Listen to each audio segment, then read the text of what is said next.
Jon Heyman saying that the Cubs need to do something, and that something is Cody Bellinger. Rhys Hoskins off the board, and a former Cubs closer. I guess you would call him a legend, right? He was part of a World Series champion. Is going to be in the same division. You guys know that. Let's talk about it right here. Welcome to the Cubs Baseball channel. Make sure that you like and subscribe, and let's get this thing started. Go Cubs!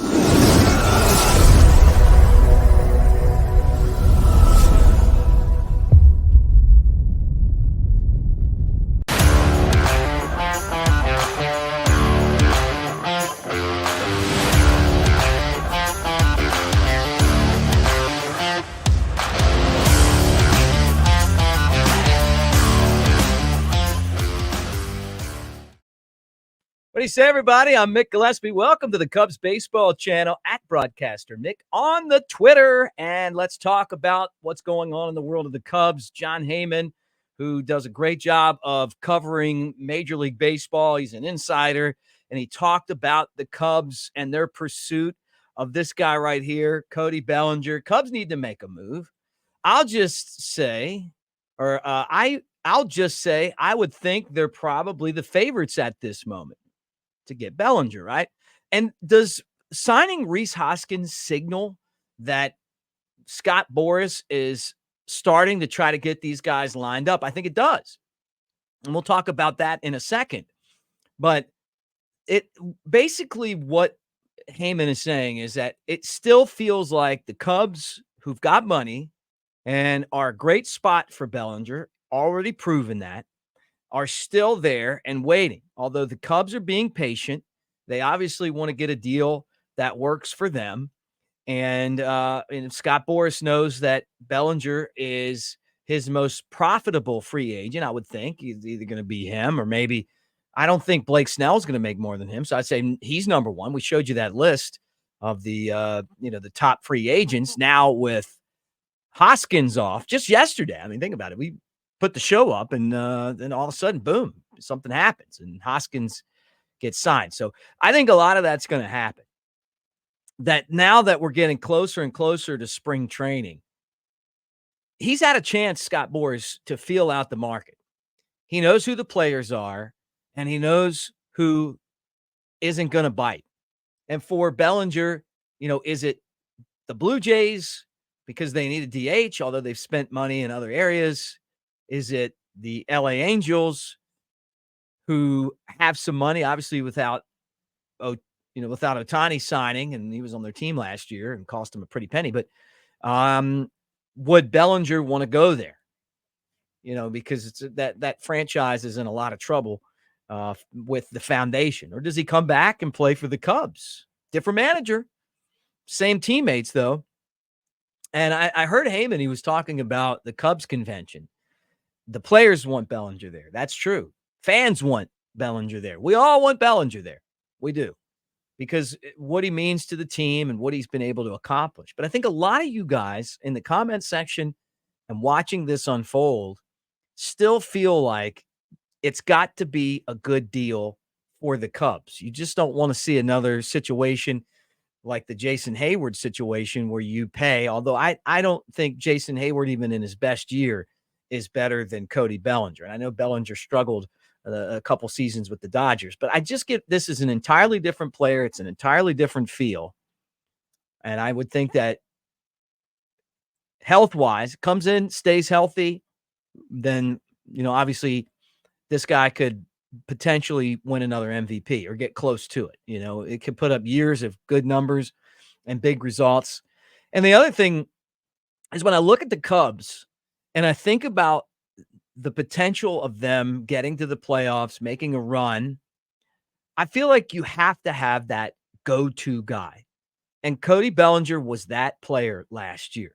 The way that he drives and runs, he's the guy in the lineup that you don't want to face. And I don't feel like there's really anyone else in the lineup that's that guy. I think there's some other good players in the lineup. Seiya Suzuki was a tough out last year, middle to the end of the season. Ian Happ can be a tough out at times, but I don't think he's a three-hole guy. I think you put him down in the lineup. But no matter what was going on in those close games, it just seemed like when Belli had a chance to deliver, he did that. And I would hope that the Cubs can figure out a way to bring him back and see if he's able to duplicate the same results this year.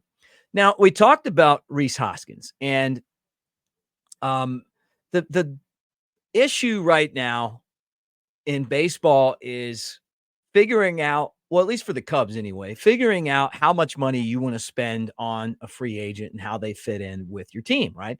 So Hoskins signs with Milwaukee, 2-year deal. Cubs fans, I saw some stories that were basically like, hey, Cubs miss out on Hoskins. I just don't know that this was the player that the Cubs needed to sign, like I feel like with Bellinger. Now, I've always been a fan of Rhys Hoskins. First off, I just like the fact that he spells his name like that. I mean, that's the first time I'd ever seen anybody spell Reese like that. And I think it's cool. And I remember him being a rookie and seeing that. Secondly, he's a good player. I mean, he's a home run guy, can drive in a lot of runs. Defensively, he's not very good, coming off of a knee injury. And then the other thing, and we got into this yesterday, and if you didn't see the video, make sure you watch it. We talked about the Cubs' first base options, and we should have known. I kind of got an idea when the Cubs made that trade to get Michael Busch that they were basically saying they're not going to sign a first baseman because Busch, a first baseman, started playing other positions when you got Freddie Freeman, who's Major League Baseball's best first baseman, according to MLB Pipeline, right? Or MLB. So you got him at number one. You're not going to play that position. He started playing second and an outfield and third base and is still listed as one of the top 10 third base prospects. But from what we're hearing, he's going to play first. Then you got Matt Mervis, who's going to, I'm guessing, be like he's on fire this year playing. I'm sure that trade, it just got him so motivated to do the things that he's been able to do in the minor leagues. So you got two of the best minor league first basemen. One could play third. Then you got Hayden McGarry. We talked about him being on the MLB Pipeline top 10 list. Still has a ways to go. I don't think he's even going to sniff the big leagues as a first baseman this year, but the guy can smash. Then you got Owen Casey, who I could totally see being a first baseman, a right fielder, great feet, great hands, power hitter, just like an atomic barrel on his bat. And who knows? I mean, if he can figure out that first base spot, all of a sudden you have a lot of options. And hopefully one of those works out for the Cubs. But that's why you have a farm system. Instead of going and paying a free agent, you got guys that you feel comfortable with. And I just can't imagine that they're going to go 0 for 4 with first baseman. Now, this year, I would say Mervis and Busch. And then in the future, maybe those other guys kind of get in there. So maybe they would go 0 for 2. But if you sign Bellinger, you got him in the mix for that too. So I think having first base open with the young guys tells us that they're probably going to sign Bellinger. I think if you sign Rhys Hoskins, you're saying, hey, you know what? We're not signing Bellinger because they've also got a logjam for center fielders. We talked about it. Pete Crow Armstrong, Alexander Canario, Mike Tauchman, so you got guys that can play center. And corner outfields are, kind of taken care of. So that's what it tells me. And it kind of leads me back to the thing that we were talking about before. And that is, it feels like it's almost time for Bellinger to go somewhere. All right, final topic of today's show. First off, I love that hat. And I love that trophy. And I love that jersey. Aroldis Chapman, part of the 2016 World Series championship team. And look at these. These are two of the best World Series because Texas had never won one. And he's there for their first. And then the Cubs obviously going, 107 years without one. He signs a 1-year, $10 million contract, $10.5 million contract with the Pirates. It's really a good signing for the Pirates because just think about last year. He was with the Royals And then, they got traded to the world champion team. And I'm sure the Pirates are thinking the same thing. Hey, maybe we'll pay him a little more than he's going to get somewhere else, because if we're not in it, we'll flip him somewhere else. Both times he's won a World Series, he's been traded to that team to help solidify their bullpen. So 2 really cool rings there. Obviously, the Cubs is the best, but wishing him the all the success except against the Cubs. And then I wouldn't be surprised if the Pirates aren't in it if he ends up being traded. I mean, this is like they're looking at what Kansas City did, and they're going, you know what, deadline, you get guy, still throws 100 miles an hour, and instead all that success, why not? So anyway, that's where we're at today. Make sure that you guys get in the comments section. Got through all the comments yesterday. I'm going to try to keep up with them. Been so busy, but love talking baseball. Great time of year to do it.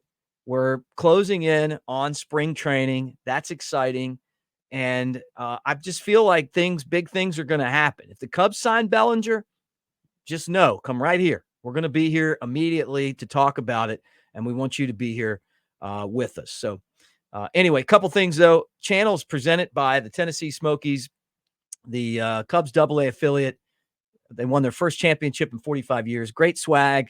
They've got autographs. If you're a fan of some of these prospects like the Pete Crow Armstrongs, like the Owen Caseys, they have this amazing card store that's part of that. They've got, just cool swag. Check them out for yourself. SmokiesBaseball.com/team store. And we will talk to you guys again really soon.